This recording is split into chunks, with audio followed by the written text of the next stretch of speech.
안녕하세요. 드라마 텔러 아담TV입니다. 오랫동안 기다렸던 펜트하우스 시즌3 1회가 드디어 끝이 났습니다. 그런데 1시간 30분 동안 너무 많은 내용을 함축적으로 보여주다 보니 다소 재미는 반감되는 느낌이었습니다. 일단 아무리 드라마라고 하지만 말도 안 되는 설정들도 많았고요. 그래서 오늘은 여러분들이 가장 궁금해하시는 로건이 생사에 대한 부분을 먼저 분석한 후에 차근차근 다음 스토리를 풀어나가도록 하겠습니다. 단 해당 내용은 개인적인 내피셜도 포함되어 있기 때문에 본방송에서는 내용이 달라질 수 있는 점 이해 부탁드립니다. 오늘 펜트하우스 시즌3 2의 예고편을 보신 분들은 아시겠지만 로건이가 심수련 앞에 보란듯이 등장했습니다. 흑인으로 구성된 보디가드만 6명을 데리고 말이죠. 물론 예고편에서 로건이의 앞모습이 보이질 않아 100% 맞다고 단정 지을 수는 없지만 수련심이라고 부르는 목소리가 고동 목소리와 완전히 똑같았습니다. 즉 이건 안 봐도 로건이였죠. 그리고 레게 머리 스타일을 한 이 남자 옆에 홍비서가 있다는 것만으로도 우린 그가 구호동처럼 분장한 로건이라는 걸 예측할 수 있습니다. 그럼 지금부터 본격적으로 로건이가 어떻게 그 엄청난 폭발 속에서 살아날 수 있었는지 알아보도록 하겠습니다. 먼저 로건이 사망 사건에 대한 미스터리를 풀기 위해 로건이와 원주환이 처음 만났던 미국으로 가보겠습니다. 로건이는 백준기가 진짜 주단태라는 것을 알고 오랜 기간 엄청난 돈을 들여서 찾아냈습니다. 그리고 백준기를 처음 만난 날 로건이가 이런 말을 하죠. 시차 적응하느라 힘드셨을 텐데. 그러자 백준기가 이런 말을 합니다. 뭔지 모르겠어요. 당신이 왜 날 여기로 데려온 건지도. 이 말을 분석해보면 백준기가 미국이 아닌 다른 나라에 오랫동안 있었다는 것을 알 수 있습니다. 이어 로건이는 백준기에게 당신을 찾는데 시간이 꽤나 걸렸어요. 당신이 백준기 이름으로 살고 있을 거라고는 상상도 못했으니까요. 라고 말을 합니다. 그러자 백준기는 내가 한 짓이 아니에요. 누군가가 날 그 더러운 이름으로 가둔 거예요. 라고 울분을 토해내죠. 결과적으로 이 말을 정리해보면 백준기는 자신의 진짜 이름을 빼앗기고 자신이 저주하는 백준기라는 이름으로 누명을 쓴 채 어딘가에서 오랫동안 갇혀 살았다는 것을 알 수 있습니다. 뿐만 아니라 진짜 백준기가 주단태의 부모님을 죽이고 모든 재산을 갈취했다는 것도 알 수 있었죠.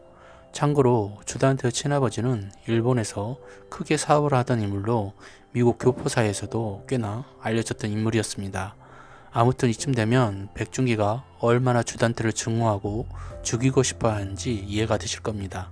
그럼 다시 로건이가 폭발 사고로 숨진 자코모 주차장으로 가보겠습니다. 차량 폭발 사고가 일어나기 전 조비서는 로건이를 죽일 폭탄을 구해오고 병원에서 탈출한 주단태는 심수련이 보는 앞에서 로건이를 직접 죽이기 위해 자코모 주차장으로 향합니다. 그리고 때마침 차량에서 내린 백준기는 유모차를 끌고 자신 옆을 지나가는 이상한 노인을 힐끔 쳐다보죠. 아마도 이때 백준기는 뭔가 이상한 낌새를 눈치챈 것 같습니다.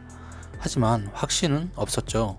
그런데 그때 하나 기억이 떠올랐을 것입니다. 로건이가 서울은행을 방문했을 때 차량에서 문자음이 들리며 왔던 메시지가 말이죠. 참고로 당시 메시지에는 김성일 교도관이 주단태 사고 발생 생명 위독함이라고 보냈었죠.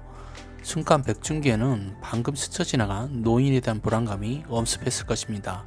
그래서 곧바로 로건이가 있는 곳으로 뛰어갔고 로건이가 주단태라고 말하는 것을 들었을 확률이 큽니다. 그리고 이때는 폭탄이 터지기까지 10초 넘게 남아 있었습니다. 원주환은 노인이 놓고 간 유모차가 폭탄이란 것을 직감했고 폭탄이 터지는 순간 로건이를 뒤로 끌어당겨 살렸을 것입니다. 하지만 폭탄 위력에 로건이는 분명 큰 부상을 당했겠죠. 그럼 백준기는 왜 로건이를 구하고 다시 돌아왔을까요? 정답은 딱 하나입니다.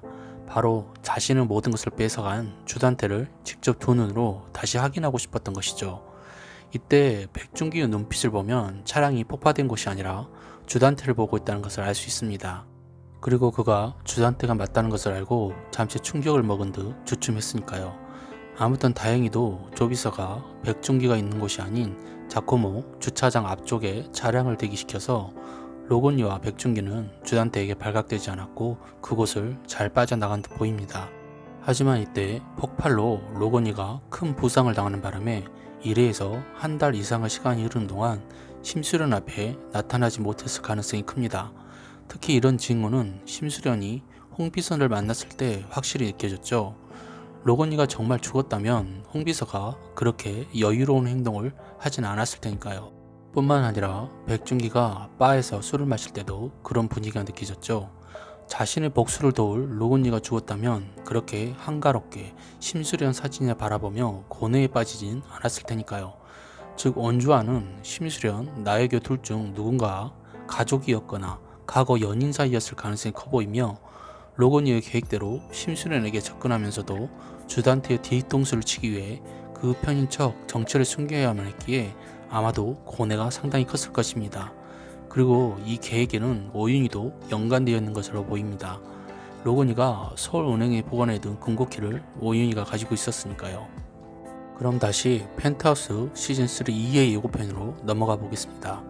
6명이나 되는 흑인 경호원을 데리고 심수련 집에 무단 침입한 이 남자는 조직의 보스 같은 느낌을 강하게 풍기고 있습니다. 소파에 석훈이와 석경이를 강제로 앉혀놓고 이를 보고 놀라서 들어오는 심수련을 향해 수련킴이라고 부르며 교포식 발음을 남발하기 시작하죠. 하지만 이 목소리가 들리는 순간 펜트하우스 시청자들은 다 눈치를 챌 수밖에 없었죠. 그 목소리는 우리가 펜트하우스 시즌1에서 찰지게 들었던 구호동 목소리 그 자체였으니까요. 하지만 로건이는 주단태를 속이기 위해 다른 인물이 되어 심수련까지 철저히 속일 가능성이 커 보입니다. 과거 구호동으로 변신해 전혀 다른 인물처럼 행동했던 것처럼 말이죠. 하지만 그가 심수련을 속일 수밖에 없는 또 다른 이유는 얼굴에 입은 심한 화상 때문에 그럴 수도 있습니다. 자신의 그런 모습을 심수련이 보게 되거나 목격한다면 분명 가슴 아파할 것이고 큰 상처가 될 테니까요. 결국 로건이는 정체를 숨기고 심각한 화상 치료를 위해서라도 로건이이면서 로건이가 아닌 그런 사람으로 잠시 활동할 듯 보입니다. 그리고 이를 위해 구호동 때처럼 가발을 쓰는 것보다는 아예 심수련이 못 알아보게 주단태가 했던 것처럼 아예 인명가면을 쓰고 나올 수도 있을 것입니다. 물론 그렇다고 해서 심수련이 속아 넘어갈 사람은 아니지만요. 아무튼 이번 리뷰 영상의 한 줄 평은 로건이는 살아있다 입니다. 그리고 우린 알면서도 기꺼이 속아 넘어갈 준비가 되어 있습니다. 그런데 펜트하우스 시즌3 1회를 보다가 문득 이런 생각이 들더군요. 우리가 보고 있는 사람은 정말 심수련일까 아니면 나혜교일까 말이죠. 이에 대한 해답은 다음 영상에서 분석해 보도록 하겠습니다. 오늘 준비한 내용은 여기까지입니다. 구독과 좋아요 부탁드리며 제 생각과 달리 여러분의 생각은 어떨지 많은 의견 남겨주세요. 시청해 주셔서 감사합니다.